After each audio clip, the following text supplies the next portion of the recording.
मित्रांनो नमस्कार.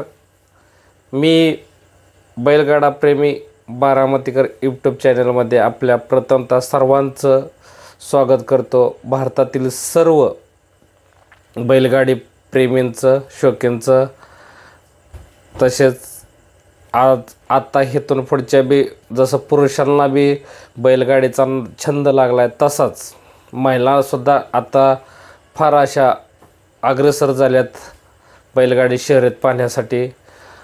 मित्रांनो आजचा व्हिडिओ बनवण्याचं कारण फक्त एकच आहे. 8 जानेवारी 2024 पुशेगाव मैदानाचे आयोजकांनी केलेले आजपासून सुरुवात व तयारीला लागलेल्या आज फाट्यांचं 900 फुटाचा पल्ला त्यांनी चढाची फाटे असं सांगितलेलं आहे. मित्रांनो आज बरेचसे बैल असे नामांकित आहेत, टॉपचे आहेत, पण माझा एक अंदाज आहे की प्रत्येक बैलगाडा मालक आपापल्या बाजूने पैलवानची तयारी करत चाललेला आहे. सातारा भागातले असतील, कराड भागात असतील, पुणे जिल्ह्या भागात असतील, प्रत्येक भागातून 20-20 बैल नामांकित. पुणे जिल्ह्यात बी बैल भरपूर असे नामांकित आहेत. सातारा भागातसुद्धा नामांकित बैल आहेत. कराड भागातसुद्धा आता नामांकित बैल आहेत. बुलढाणा भागातून सुद्धा बैल आपल्याकडे फार नामांकित चर्चेत व्हायला लागलेले आहेत. व्हिडिओ बनवण्याचं एकच कारण आहे. आज आपल्या गौतम भाई यांनी घेतलेल्या मॅगीच्याबद्दल आपण व्हिडिओ बनवतोय. मित्रांनो माझा अंदाज आहे की गौतम भाईंचा मॅगी हा पुशेगावच्या मैदानावरती हिंद केसरी मैदानावरती ची तयारी पूर्णपणे त्याची चालू आहे. मॅगीचे शरीराची दृष्टी पाहिले तर खूप असा बैल आता भाईंनी त्याची मेहनतीच्या जोरावर त्याची तयारी चालू केलेली आहे. मित्रांनो नामदार केसरी सासवडच्या मैदानावरती त्याने 2 नंबरचा मानकरी सुद्धा तो झालेला आहे. सुरुवात अतिशय चांगल्या प्रकारे मॅगीने केलेली आहे. पुन्हा मॅगी जोरात आपल्या हिमती जोरात तयारीत चालू केलेली आहे. आता प्रश्न असा बी पडला असेल सगळ्यांना की मॅगीचंच का गुण गातोय. प्रत्येकाला वेगवेगळी तयारी असते, अनुभव असतो. त्या अनुभवातून खेळ प्रत्येकाचा चालूच असतो. पैलवान कुस्तीची मेहनत करत असतो, पण पैलवान जो मेहनत करत असतो त्याचा गुरु फक्त चांगला पाहिजे.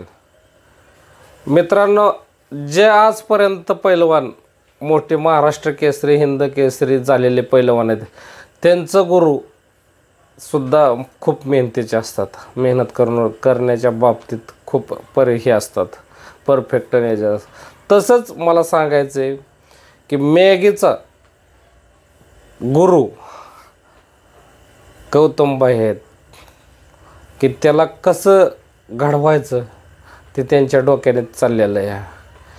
मॅगी कुणी काही जरी म्हणत असेल बाहेर गेला, असं झालं तसं झालं, एक जण म्हणला डबल पळावला, एक म्हणला बाहेर गेला.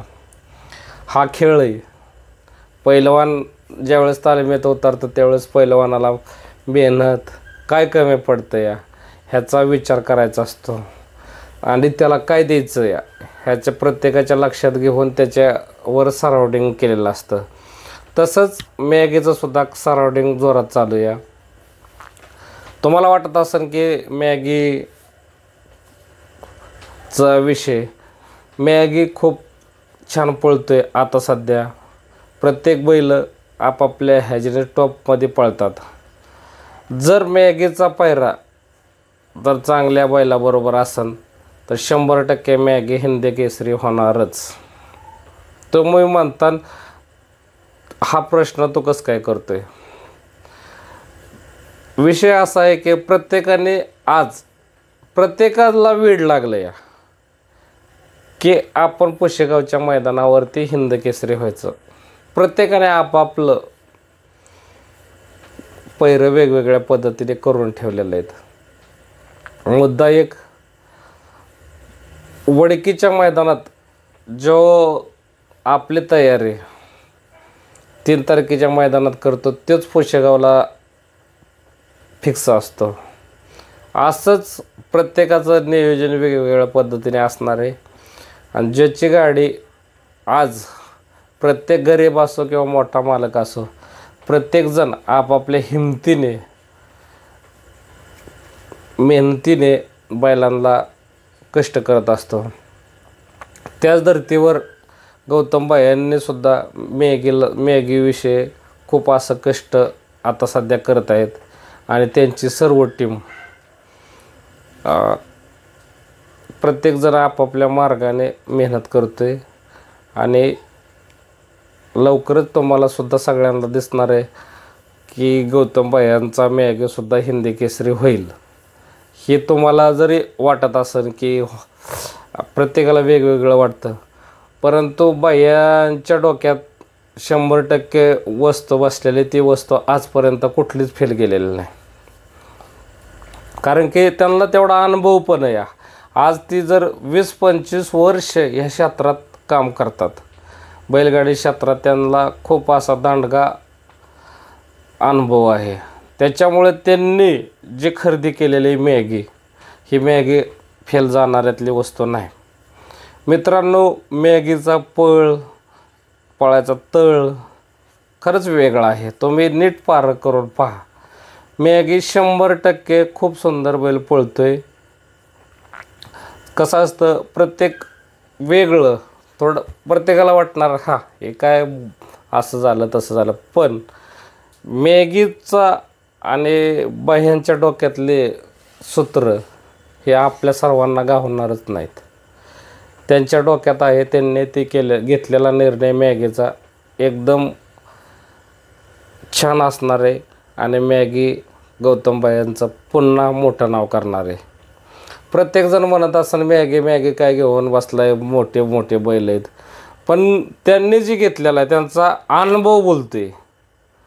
अनुभव हा सगळ्यात मोठा श्रेष्ठ गुरु आहे. त्यांनी जी घेतलेला अनुभव मॅगीचा खूप मोठा आहे. आणि जरी असं वाटत असेल की मॅगी काय करतोय, पण मॅगी हा पुन्हा आपल्या सर्वांच्या प्रत्येकाच्या चर्चेत हा बैल तुम्हाला दिसणार आहे. आणि तुम्हीसुद्धा पहा, मॅगी हा पुशेगावच्या मैदानावरती हिंद केसरीचे मैदानाची पूर्ण तयारी आणि तालीम करतोय. त्याच्यामुळं मॅगी हा हिंद केसरी होईल हा माझ्या दृष्टिकोनातून, माझ्या नजरेनुसार. कालचा मी नामदार केसरी सासवडच्या मैदानावरती मी त्याचा जवळून पळ पाहिला, तर 100% बैल खूप छान पळतोय. मोरच्या वडेला खूप असा हे करत पळतोय. मित्रांनो, प्रत्येकाचा अंदाज असतो, तो अंदाज पुरेपूर खरा ठरवत चाललेला असतो. त्याच धर्तीवर बायांच्या अनुभवानुसार 100% मॅगी हा पुन्हा शर्यतप्रेमी लोकांवरती राज्य करणार, हे 100% खरं आहे. मॅगी हा आपल्याला खूप असा छान पळलेला दिसणार आहे. प्रत्येकाचा नाद हा वेगवेगळाच असतो.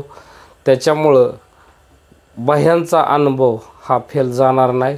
100% त्यांनी जे घेतलेला निर्णय मॅगीचा आहे ते पूर्णपणे यशस्वी होणार आणि होणारच. हा तुम्हीसुद्धा तुमच्या प्रत्येकाच्या वेगवेगळ्या कला, डोकं पहा, त्याच्या अनुसारच त्यांनी जे बैल घेतलेला आहे हा बैल 100% हिंद केसरी होईलच. आणि बैलाचा जे सगळ्या बाजू त्यांनी पाहून घेतला आहे आणि त्यांचा अनुभव 100% खरा आपल्याला लवकरच दिसेल. आणि मॅगी हा हिंद केसरी झाल्याशिवाय राहणारच नाही, हे पण पहा. तुम्हाला वाटत असेल हे काय एवढं 100% ठाम बोलते, पण मॅगी हा हिंद केसरी हा होणारच. आपल्याला सर्वांना 8 जानेवारीला पुशेगावच्या मैदानावरती 100% पाहायला मिळेलच.